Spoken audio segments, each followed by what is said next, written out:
In the beginning, everything looks normal and child-friendly. Little Matilda is picked up by her, somewhat questionable parents and taken to her future home. There, she slowly grows up, but is treated very badly or is simply ignored by her abusive parents. A film about rebellion in childhood, about overcoming hierarchical family structures comparable to Harry Potter.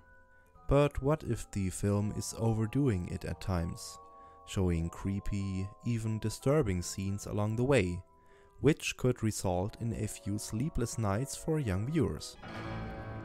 And while doing so, the spinach scene is definitely just a first impression for a few other scenes of disgust and horror. One of the most devious roles in the film is the school principal Agatha Trunchbull, who manages to give the film a horror touch with violent moments. The clearly noticeable physical violence, the verbal and psychological abuse, and the chokey, a device with elements of torture, is a bit over the edge. In addition, the cinematographic possibilities are also pushed to their limit, for example with the use of several terrifying close-ups aimed at Trunchbull, which further emphasize the egocentric personality of the school principal.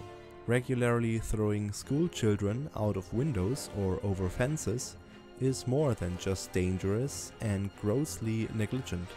It's difficult for children to comprehend these brutal acts, but for a parent who merely thinks about the idea, these scenes are very dark and also disturbing.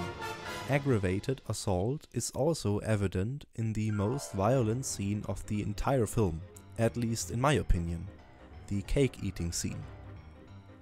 Because here, several violations of human dignity are being presented, which could also have found a place in a horror film for adults.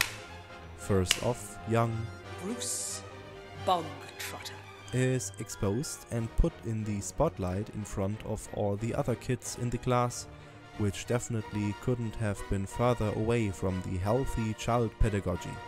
Paraverbal communication or physical violence also play a role here. The hitting of young Bruce with a glass plate, which would normally have caused him more than just a concussion, is a thoroughly brutal scene that has little to nothing to do with a children's film. Furthermore, the element of disgust is not neglected either.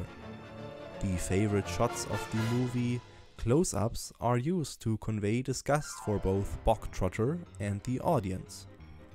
And the climax of disgust, however, comes after that, when Bruce finishes eating the cake, and only now does one get a glimpse of the cake's creation. Her sweat and blood went into this cake.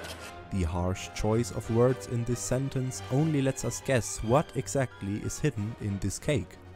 And it is precisely such scenes that make even adults shudder, and the question slowly arises, wait, is this supposed to be a film for children?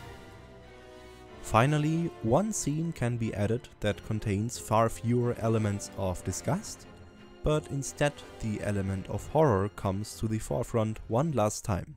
Because when Agatha Trunchbull sits alone in her big house going about her evening routine, Matilda uses her telekinetic powers to bring the house to life. This culminates in the picture of the previous owner, who probably committed suicide. As if by magic, it floats to its former place on the wall and displaces the Trunchbull painting. The chilling color selection of the scene and the many close-ups make this cinematic sequence a true horror moment that would also find its place in the many horror films for adults. Maybe you think now, after all my disgust thesis, that I've viewed this film too exaggerated and that no child was really harmed by it. And yes, you can overinterpret a film, but when themes like suicide, serious abuse or aggravated assault are implied, it's a good idea to take a step back and ask yourself, what are the topics being discussed and what might be too disturbing.